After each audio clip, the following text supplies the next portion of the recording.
What's good everyone and welcome back to Chefkoch, your go-to channel for exploring the meaning, history and culture behind rap music, one story at a time. Leave a like and a sub if you enjoy content like this, and now sit back and enjoy today's video in which we're going to talk about the new wave of South Korean rap with a very promising artist, Effie.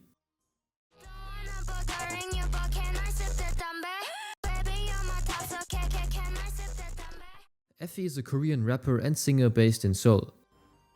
She first got into hip-hop by discovering Drangang on SoundCloud, and this particular style of music was largely absent from the Korean musical landscape during her upbringing, and their dreamy instrumentals coupled with melancholic and introspective lyrics provided a crucial comfort during difficult times in her teenage years when she suffered from bullying and depression.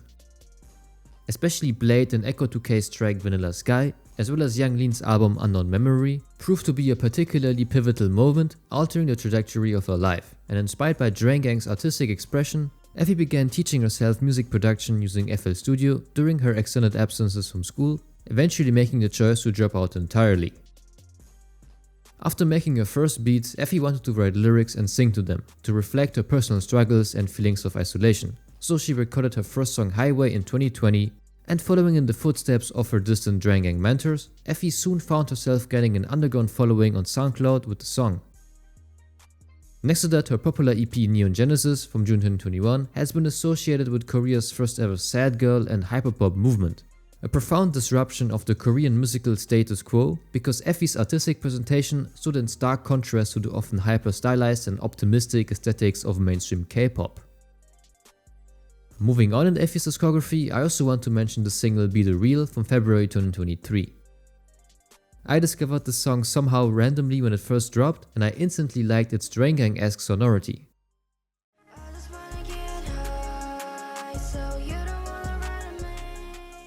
But at that time, Effie also experimented with other genres, like with breakcore on the song Accident Prone, with alternative rock on 24 Hours in Seoul, or with pluggnb on I Hate You, I Hate You.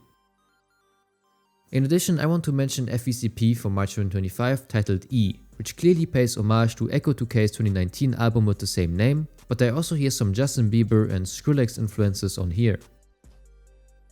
E coalesces Korean culture together with American rage and hyperpop music, and the lyrics and song titles are a mix of Korean and English, representing a cultural blend between both cultures, because Effie grew up with K-pop as well as with English internet music and hip-hop, thereby creating a cross-cultural hybrid.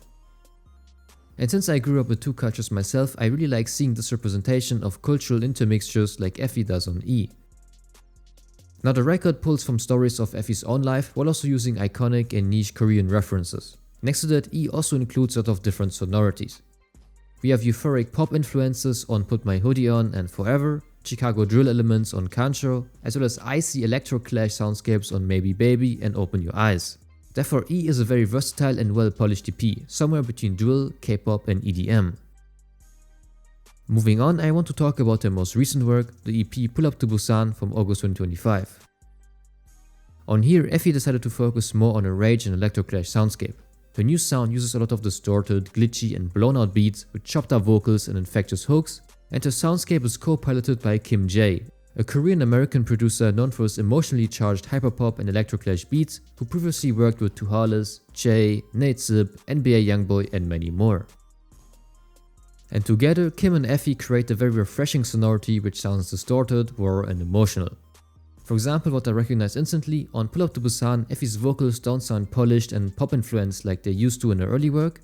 She now embraces this raw and chaotic energy, which is even more visible on the single 2025, which is an insanely chaotic rage x EDM banger.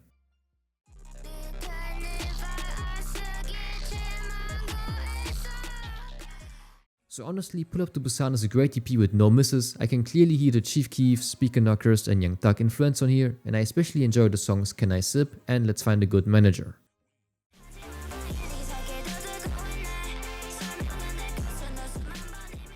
Yet interestingly enough, this EP is also still heavily influenced by Drangang because there is a Young Lean reference on Makgeolli Banger. But as a conclusion to Pull Up to Busan, this EP features way more instrumental vocals by Effie, which fit very well with the chaotic instrumentals by executive producer Kim Jae.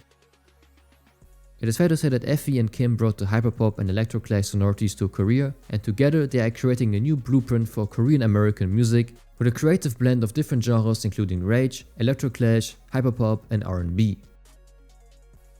And Effie's recent single My Unnies Freestyle with Chinese artist Sebi and Korean artist The Deep is amazing as well, and I really like that Effie embraces these East Asian collaborations. She also did the track Tesla with Chinese artist Billion Happy and Japanese artist Kigon. Next to that she worked with Japanese artist Manaka on Forever, and of course we can't forget the many Korean collabs with Extra Small, Kim J or The Deep. And what I also like about Effie is that she does work outside of music as well. For example, she edited the music video for Nate Sibb's song Typical, and she also does most of her own visuals as well, which is very impressive. So as a conclusion, Effie for sure is breaking international rap boundaries while also reclaiming hyperpop's roots in Korea. Her records blend Korean culture with contemporary rap from America, thereby creating a cross-cultural hybrid, and Effie's current approach to music prioritizes showcasing her natural lifestyle, taking creative control by making her own music videos to ensure a genuine reflection of her artistic vision. And her emotional sound and DIY aesthetic set her apart from the polished and hyper-sanitized K-music norms. That's why in my opinion Effie's newfound international success in the rap cosmos is very well deserved. She even was co-signed by 2 Hollis and opened up one of his concerts in Korea earlier this year, so it's only going up for Effie. And with that being said, thank you so much for watching this video till the end, leave a like if you enjoyed it and don't forget to subscribe to the channel. Cheers!